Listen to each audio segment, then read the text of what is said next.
Hi, for my SAS project, I'm analyzing poverty and its effects on mental health. For some background, in 2019, 35% of the population in sub Saharan Africa were estimated to be living in extreme poverty. As you probably know, poverty negatively affects a family's well being by decreasing accessibility to food, clean water, sanitary utilities, education, etc. Mental health services, or just health services in general, are not as accessible in low and middle income countries, especially to those hindered by poverty. I wanted to bring this issue up because mental health can severely impact one's ability to work. I think it's important to bring awareness to mental health in areas where help is not as available and easy to get. I also wanted to bring attention to measures of poverty. Often, poverty is determined using a family's yearly income. However, poverty comes in many forms, and it's inefficient to simply use yearly income to evaluate poverty levels. A multidimensional poverty metric captures the variability of poverty. The dimension measures include health, education, and living standards. For my dataset, I used a subset of data collected during the Lawaha Household Survey in 2018 to 2019. A cross-sectional survey was administered in Kenya between May of 2018 and July of 2019. The survey contained questions about family education, household facilities, and personal well being. A total of 4,684 female heads of household were surveyed who were at least 18 years old. From the raw dataset, I calculated two relevant values for my analysis. One is called the Household Deprivation Score, or HDS for short. I calculated the score for each household by summing the weight deprivations for the household using the weights on the table on the right. For example, if the respondent has not achieved at least a Class 6 education, then that would add 1/6 to the HDS. The other one is the PHQ-8 test score. The PHQ-8 test is established as a valid diagnostic and severity measure for depressive disorders in large clinical studies. After calculating those values, I put them into this table. I separated the house deprivation scores into four categories, with 0 to 20% being non-poor, 21 to 33.2% being vulnerable, etc. For the PHQ-8 scores, a person is considered depressed if their PHQ-8 score is 10 or more, which is reflected on the left side of the table. The first analysis I'm doing is the chi-square test of independence. The statistical question for this is there an association between if a mother has depression or not and their poverty level in Kenya?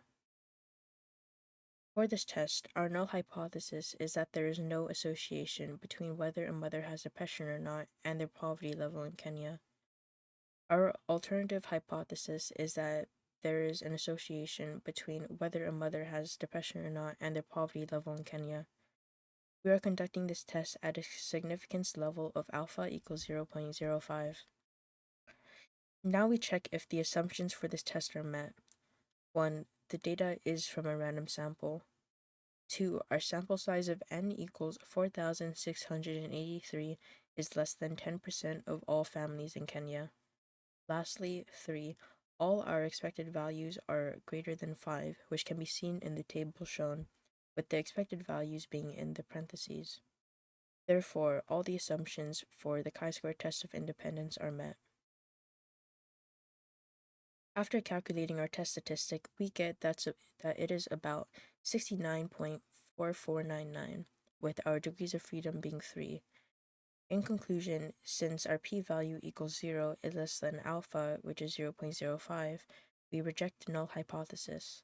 There is convincing evidence that there is an association between whether a mother has depression or not and their poverty level in all families in Kenya. The second analysis I'm doing is a two-proportion z-test. The statistical question for this is the proportion of mothers with depression for families in poverty greater than that of families not in poverty among all families in Kenya? This is the dataset I'll be using for this analysis. Instead of having four categories for the house deprivation score, I combine them into two categories, where a HDS of 0 to 33.2% is not considered within the poverty threshold, and a HDS of 33.3% or greater is considered within the poverty threshold. Here are the parameters and hypotheses for this analysis. P1 is the true proportion of mothers with depression for families in poverty in Kenya. P2 is the true population proportion of mothers with depression for families not in poverty in Kenya. Our null hypothesis is that P1 equals P2, and our alternative hypothesis is that P1 is greater than P2.